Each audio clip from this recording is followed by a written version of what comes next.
ഇന്ന് നമുക്കിടയിൽ വ്യാപകമായ ഒന്നാണ് പെടുന്നനെയുള്ള മരണങ്ങൾ.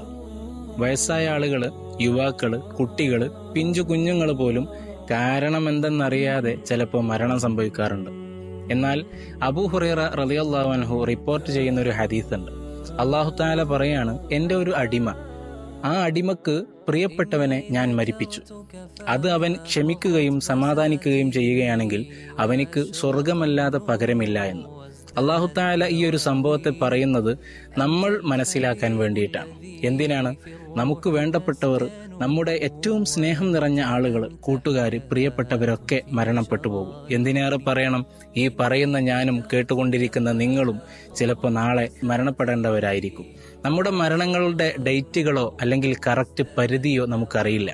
എന്നാൽ ആ മരണങ്ങളിൽ, നമ്മുടെ പ്രിയപ്പെട്ടവരുടെ മരണങ്ങളിലൊക്കെ നമ്മൾ ക്ഷമിക്കുക എന്നുള്ളതാണ് പ്രധാനം. എന്നാൽ സ്വർഗം നമുക്ക് പകരമായി നൽകും